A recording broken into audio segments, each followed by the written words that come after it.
આજની ધર્મકથા. પ્રણામ. અભણંત એવ કાર્યમ પરસ્ય સાધયંતી સત્પુરુષાઃ. સત્પુરુષો અબોલ રહીને પણ, મૂંગા રહીને પણ અન્ય જીવોનું કાર્ય સાધી આપે છે.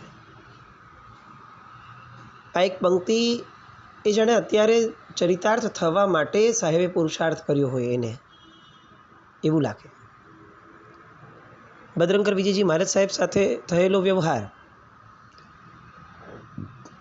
બહુ સામાન્યપણે આપણે ચિત્ર દોરીએ ને તો એવું લાગે કે કોઈ પણ સત્પુરુષ સાહેબની જગ્યાએ હોત ને તો કદાચ એ પ્રિફર કરત કે ભાઈ જવા દો ને, ઓલા લોકોને ભલે એમણે ભૂલ કરી પણ આપણે એમને કોઈ સજા નથી કરી.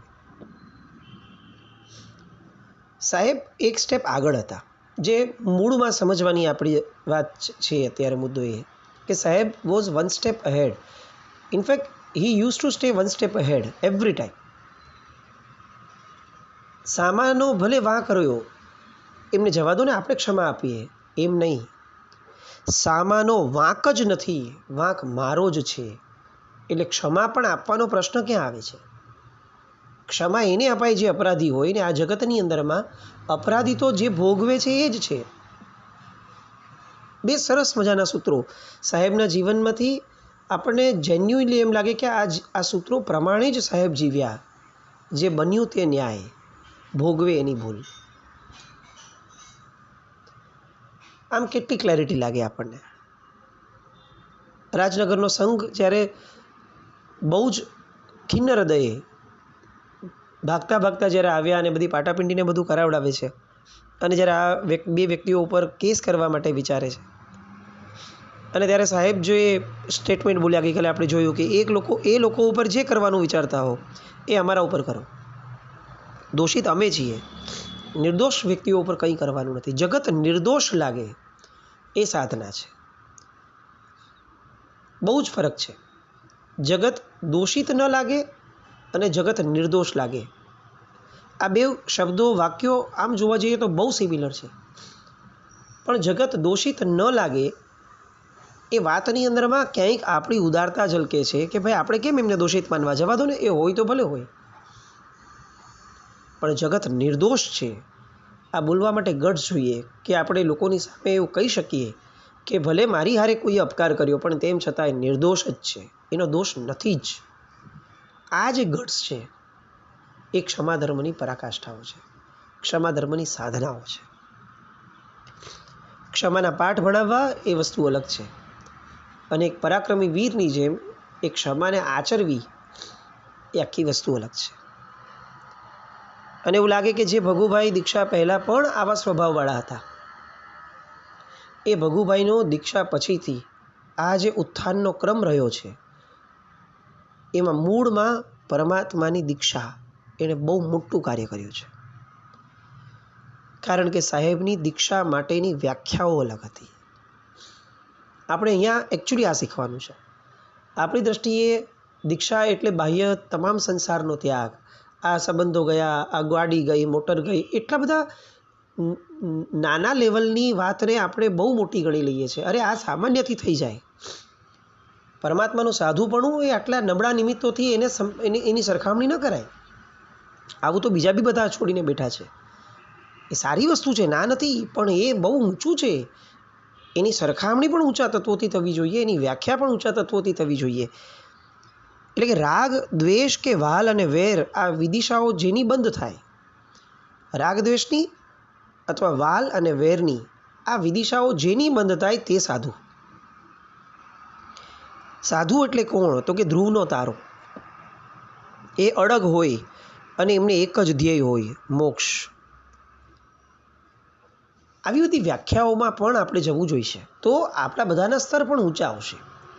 મૂળમાં સાહેબે જે રીતે, મેં ગઈકાલે પણ આ વસ્તુ આપણે જોઈ કે સાહેબ વિચાર સંપન્નતાની પરાકાષ્ઠાએ હતા. એટલે એમનામાંથી એમના એક એક વિચારોને બ્લોટ કરવા એ આપણા મનુષ્ય ભાવનું પરમ કર્તવ્ય ગણાવવું જોઈએ. એ ઘણીવાર આ કહેતા, સર્વ જીવ મમ જીવ સમમ. જીવ માત્ર મારા સમાન જ છે. એટલે એટલી બધી વાતો સાહેબની એટલી બધી થિયરીઝ કે જે થિયરીઝને આપણે લખી જ રાખવી જોઈએ આપણી પોતાની પર્સનલ ડાયરીમાં. કારણ કે આપણે જેને ધર્મ માનીએ છીએ એ ધર્મ કરતાં ધર્મ ઘણો અલગ છે. અને એ ધર્મની આ વ્યાખ્યાઓ જે આમની પાસેથી મળી એ બીજેથી મળવી દુર્લભતમ છે. આ ચરિત્રની શ્રેષ્ઠ ધારા આ છે કે બસ એમના વિચારોને ગાળે રાખીએ. સાહેબ ત્યાંથી વિહાર કરી અને રાજનગર હઠીસિંહની વાડીમાં આવ્યા. ત્યાં દીક્ષા હતી. મુનિશ્રી કલ્યાણપ્રભ વિજયજી નામ પડ્યું. કાંતિભાઈ કડિયા નામે મુમુક્ષુ હતા જેમનું નામ કલ્યાણપ્રભ વિજયજી પડ્યું. ઇન્ટર સુધીનો અભ્યાસ એમણે કર્યો હતો એ જમાનામાં. અને ભદ્રંકર વિજયજી મારા સાહેબના શિષ્ય તરીકે જાહેર થયા. ફાકડું અંગ્રેજી અને રોજનિશી લખવાની ટેવ એકદમ સિમિલર સાહેબની હેબિટના જેમ. અને એના કારણે સાહેબના છેલ્લા ક્રમ સુધી પણ આ કલ્યાણપ્રભ વિજયજી મારા સાહેબ એમને ઘણા ઉપયોગમાં આવ્યા. આપણે અત્યાર સુધી આ એક કુંદકુંદ મારા સાહેબને જોયા. આ કલ્યાણપ્રભ વિજયજી મારા સાહેબ પણ એમના શિષ્ય જે બીજે ઘડતરની ધારામાં આવ્યા. આવા બધા પ્રસંગો સાહેબના શિષ્યો સાહેબ એવું નહીં કે આટલા સ્વગત હતા, અંદર ઉતરેલા ભીતરમાં ઉતરેલા વ્યક્તિત્વ હતું સાહેબનું, તો શિષ્યો ઉપર એમણે ધ્યાન નથી આપ્યું એવું નહીં. શિષ્યો જે ટકોરાબંધ તૈયાર કર્યા છે એની પણ ગજબ વાતો છે. અવસરે આપણે એ પણ ચોક્કસપણે લઈશું. સંવત 2001 એ દિવસે એ વર્ષનું એટલે કે ઈસવીસન 1945 ચાતુર્માસ પાટણમાં નક્કી થયું. અને ફરીથી એ જ પાટણની યાદો વગેરે એવા એક ચિંતન સાહેબનું પાટણના એ ચાતુર્માસનું. સાહેબ વિહાર કરતા હતા એટલે સામાન્યપણે પાટણમાં, અને બાજુમાં એક ચબૂતરો આવ્યો. કદાચ ચબૂતરો રોજ આવતો હશે, પણ એ દિવસે સાહેબનું ચબૂતરા ઉપર ઉપયોગ ગયો. અને સાહેબે જોયું કે ચબૂતરમાં ચણતા કબૂતરો એની સાથે કૂતરું એ નાનકડું ગલુડિયું એ પણ ગેલ સાથે મજા સાથે એ ત્યાં ચરે છે, વાપરે છે. કેમ આવું થાય છે? આ કબૂતરને તો આ કૂતરાએ 100% ખાઈ જવું જોઈએ, એનો ખોરાક છે, પણ એ તો વાપરે છે, બંને ભેગા મળીને વાપરે છે, મજા કરીને વાપરે છે. આવું કેમ? કારણ કે જિનેશ્વર દેવોની કરુણા અપરંપાર છે, જેના પ્રભાવમાં જ્યારે પણ તે જીવો પોતાની સામાન્ય કક્ષામાં આવે એવું તરત જ ભગવાનની કરુણા એ લોકો ઉપર વ્યાપ્ત થઈ જાય છે. પાટણ એ જિનેશ્વર પરમાત્માઓની ભૂમિ છે. ભલે મૂર્તિ સ્વરૂપે સ્થાપના નિક્ષેપે હતા, પણ ભગવાન હતા. અને એટલે સાહેબ એ સમયે બહુ દ્રઢપણે આ વસ્તુની માન્યતામાં આવ્યા કે પરમાત્માઓ આટલા બધા જે બિરાજમાન છે એમની અપરંપાર કરુણા થકી આ કૂતરું પણ અત્યારે કબૂતરની બાજુમાં રહી અને વાપરે છે. આના પરથી આપણે સમજી શકાય કે પરમાત્મા જ્યારે ખુદ વિહરમાન હતા અથવા યોગી પુરુષો જ્યારે વિહરમાન હોય છે ત્યારે કેમ હિંસક પશુઓ એ પોતાની હિંસા ભૂલી જતા હોય છે. જો એમની ગેરહાજરીમાં એમના સ્થાપના નિક્ષેપમાં આ તાકાત છે, તો એમના ભાવ નિક્ષેપમાં તો કેવી તાકાત હશે?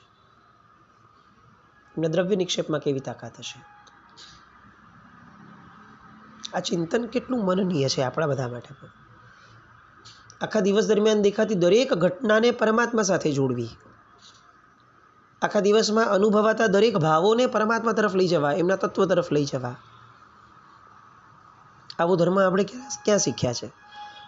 આપણને 24 કલાકનો ઉપવાસ ફાવે છે, સારી વસ્તુ છે, પણ એ ઉપવાસ દ્વારા એકચ્યુઅલી મેળવવાનું શું હતું?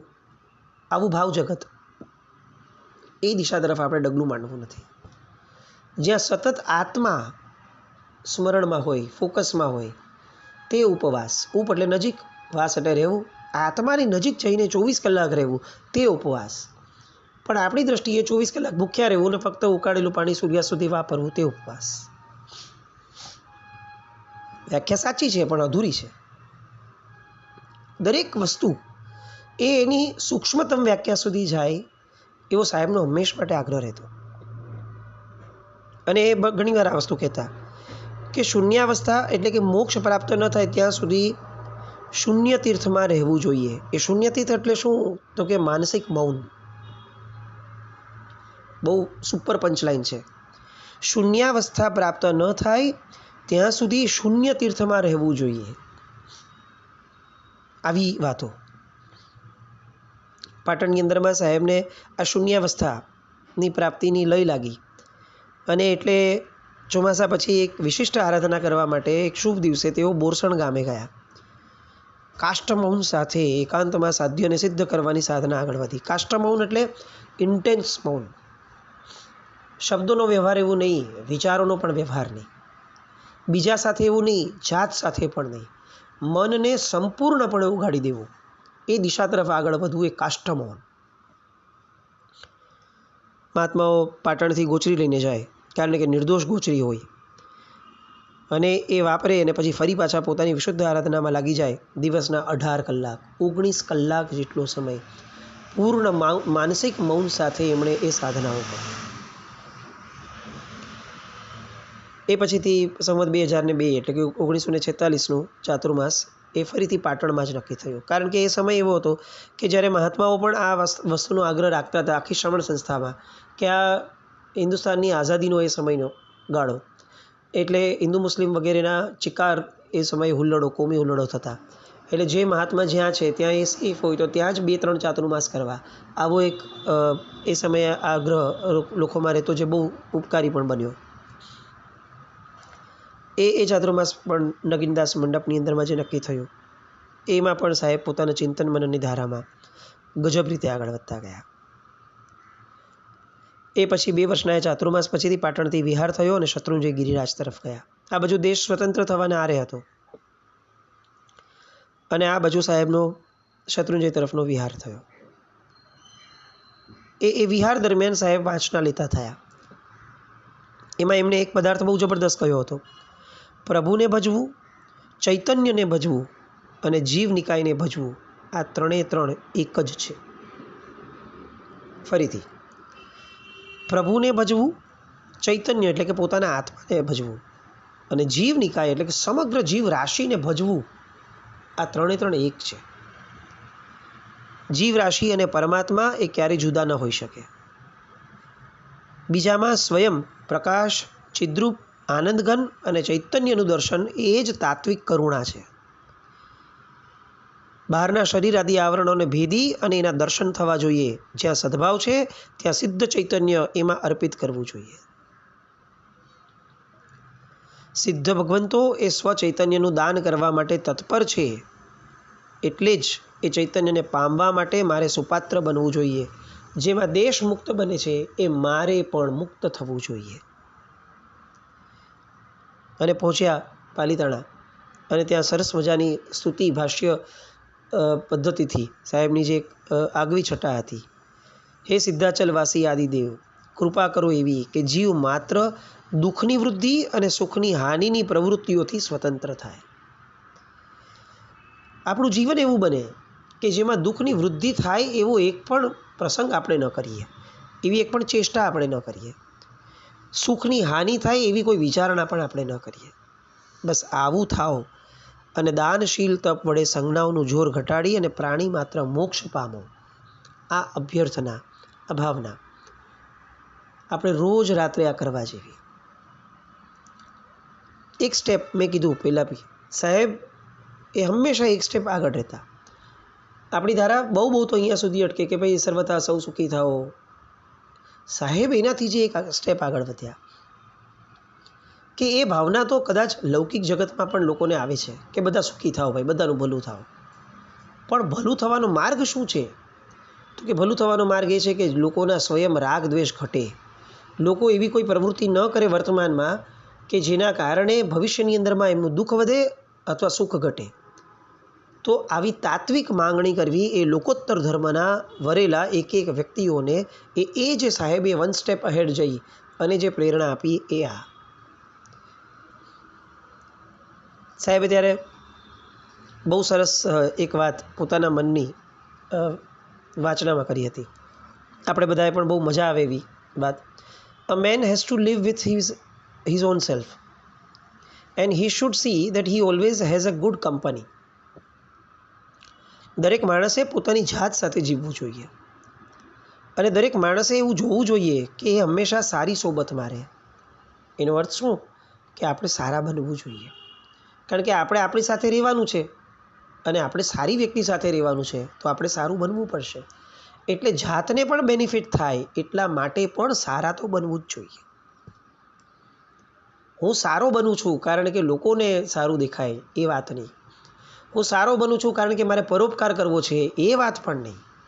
હું સારો બનું છું કારણ કે મને સારા માણસની કંપની જોઈએ છે. ગજબ વાતો. આખો ને આખો આપણો ધર્મ છે ને એની દિશા બદલાય. હું અહિંસા પાળું છું કારણ કે પેલો જીવ બચી જાય, એ વ્યાખ્યામાંથી એક સ્ટેપ આગળ સાહેબ લઈ ગયા. હું અહિંસા પાળું છું કારણ કે મારે એક અહિંસક વ્યક્તિની કંપની જોઈએ છે. હું જગતમાં જે પણ શુભતા કરું છું એ મારા માટે કરું છું, કોઈ બીજા માટે નથી કરતો. આ જગત ઉપર ઉપકાર નથી કરતો, હું મારા ઉપર ઉપકાર કરું છું. આ ભાવના જેના હૃદયમાં આવે, હવે એના હૃદયમાં પોતાના કાર્ય પ્રત્યેનો અહંકારનો ભાવ કઈ રીતે આવશે? ધર્મ આ છે. ક્યાંય પોતે પણ એક નાનકડી પણ છટકબારી રાગ દ્વેષની પોતાના જીવનમાં પોતાના ધર્મમય કોઈ પણ કાર્યની અંદરમાં ન રહે એ જોવું એ ધર્મ છે. સૂક્ષ્મ ચેતના તો જ પ્રગટશે જો આપણે આપણા ઉપયોગને સૂક્ષ્મ બનાવશું. પશુ યોની એ ભોગ યોની છે. સાહેબના આ બધા પ્રાઇમ કોટેશન હું ખરેખર કહું, ઘણીવાર એમ લાગે કે આ આખી ધર્મકથામાં ફક્ત સાહેબની આ વાતો જ વિચારો જ કરીએ રાખીએ. એક એક પંચલાઇન જે લખીને રાખવા જેવી છે. પશુ યોની એ ભોગ યોની છે. માનવ યોની એ યોગ યોની છે. તિર્યંચોને તો સુખ કે દુઃખ આવે ને તો એને ભોગવી લેવાનો હોય છે, ભોગવવું પડે એવું હોય છે. જ્યારે માનવી પોતાની સમજણ શક્તિ અને સામર્થ્યથી દુઃખને પણ સુખ બનાવી શકે છે. 56 ભોગ પીરસાયા હોય તો એ વાપરી લે એ તિર્યંચ. 56 ભોગ પીરસાયા હોય તો એનો ત્યાગ કરવાનું સામર્થ્ય કેળવી શકે એ આરાધક મનુષ્ય.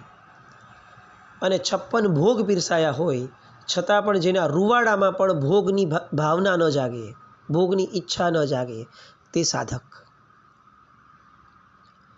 દરેક વ્યક્તિમાં આવી સુષુપ્તપણે આવી દિવ્યતા, આવી સાધના રહેલી છે. બસ એને અભિવ્યક્ત કરવા માટે બહાર લાવવી, એનું નામ ધર્મ. આ બધી વાતો આપણને સમજતા પણ કદાચ સમય લાગે એવી વાતો, સાંભળતા સાંભળતા આંખ ભીની થઈ જાય એવી વાતો કે કઈ દિવ્ય વિભૂતિ આપણી વચ્ચેથી પસાર થઈ કે જેના જીવનની એક એક ક્ષણ એવા વિચારોથી મગ્ન હતી કે જે વિચારોને ઝીલવા માટે પણ પાત્રતા જોઈએ. આપણે બહુ જ શરૂઆતમાં આ વાત કરેલી હતી કે એવા વ્યક્તિનું ચરિત્ર શરૂ કરીએ છીએ કે જેમનું નામ સ્મરણ પણ તો જ થઈ શકે જો પૂર્વ ભવોમાં અધ્યાત્મની સાધના કરી હોય. એ આ વાતો સાંભળતા આપણને એની સાબિતી મળે છે. 2 વર્ષ સુધી પાલિતાણા રહ્યા. દેવાધિદેવ આદિશ્વર ભગવાનની નિશ્રામાં રહેવાની વાત થઈ. સાહેબનું ઓજસ વધતું ગયું. પાલિતાણાના ખુશાલ ભવનની અંદરમાં ચાતુર્માસનો પ્રવેશ થયો. એ સમયે સાહેબે ક્રિયાશુદ્ધિ માટેના સંયમના 17 અને ક્રિયાના 70 વગેરે ભેદો એ આખા ચાતુર્માસની અંદરમાં એમને વર્ણવ્યા. મતિ, શ્રુત, અવધિ, મનોપર્ય અને કેવળ જ્ઞાન એ 5 જ્ઞાનના ભેદો, એના 51 પેટા ભેદો અને સૂક્ષ્મ અવંતર એવા અસંખ્ય ભેદો એ બધાનું નિરૂપણ કર્યું. આપણે નવપતજીની ઓળી દરમિયાનમાં આ ભેદો વાંચવામાં આવે છે, પણ મૂળમાં આપણે એને ક્યારેય પછીથી અડતા નથી અથવા સમજવા પ્રયત્ન કરતા નથી, કારણ કે આપણને ઊંડાણમાં જવાનો રસ નથી. એક્ઝેક્ટલી આપણને કોઈ પૂછે કે જ્ઞાન એટલે શું, તો આપણી પાસે જ્ઞાનની વ્યાખ્યા શ્રુત જ્ઞાનને સમજાવી શકે એટલા પૂરતી જ સીમિત છે. પણ જ્ઞાન શ્રુત જ્ઞાનથી ઘણું બિયોન્ડ છે. મતિ જ્ઞાન પણ છે, અવધિ જ્ઞાન, મનોપર્ય જ્ઞાન, કેવળ જ્ઞાન. પણ એ બધાના ભેદો એ ઇન્દ્રિયો સાથે કઈ રીતે જોડાય છે, ઇન્દ્રિયની સાથે રહેલું જ્ઞાન એ કઈ રીતે જ્ઞાન હોય છે, એ બધી વાતો એ એના ભેદમાં જઈએ તો જ સમજાય. એવું જ દર્શનનું, એવું જ ચારિત્રનું, એવું જ તપનું. આ ભેદોને ઊંડાણપૂર્વક સમજવા તો જ આપણને એ તત્વોની ખરી જાણકારી પ્રાપ્ત થાય. સાહેબનો એક ગમતો મંત્ર, જેમને પર શત્રુંજય પ્રત્યે સદભાવ છે એમની માટે આપણને થાય ને કે ભાઈ આ વાક્ય આ મહાપુરુષ બોલ્યા હતા અને એને આપણે ગ્રહણ કરીએ તો આપણને ગર્વ થાય કે હું એમનું બોલેલું ગ્રહણ કરું છું. તો જેમને પણ શત્રુંજય પ્રત્યે, ઋષભદેવ ભગવાન પ્રત્યે સદભાવ છે, એમને ગૌરવ થાય એવી એ વાત કે પન્યાજી મહારાજ પોતે, ભદ્રંકર વિજયજી મહારાજ સાહેબ પોતે કયો જાપ કરતા હતા, એમના જાપનું પદ કયું જ્યારે શત્રુંજયને લક્ષમાં રાખીને જાપ કરતા તો કયું પદ એવું હતું કે જે એમને અતિ પ્રિય હતું, જે એમનું હતું, એમનું પોતીકું પદ હતું? એ પદ હતું શ્રી શત્રુંજય ગિરિરાજ રાજા આદિનાથાય નમઃ. આ એમનો પ્રાણથી અધિક પ્રિય એવો આ પદનો જાપ હતો. શ્રી શત્રુંજય ગિરિરાજ રાજા આદિનાથાય નમઃ. અને છેલ્લું આજના આ ક્રમનો આપણે એક છેલ્લો પંચલાઈન છેલ્લી કે જે બહુ જ સુપર આપણો દિવસ કાઢી શકશે. સાવ નાનકડી. જળનો રાગ તોડો અને જીવ માત્રને સ્નેહ કરો. આ એમની બીજી એક પંચલાઈન. જળનો રાગ તોડો અને જીવ માત્રને સ્નેહ કરો. આ ધારામાં આપણે આગળ વધીએ. બહુ વિશેષ સમજણની આમાં જરૂર નથી, કારણ કે આ સામાન્ય ગુજરાતી છે, આપણે બધા સમજી શકીએ એમ છીએ. બસ એની માટે થોડુંક વિચારણા માટે અંદર ઉતરવું, સમય આપવો, માનસિક સમય આપવો. આજના દિવસમાં આપણે આટલું કરીએ. જીવ માત્રને સ્નેહ કરો અને જળનો રાગ તોડો.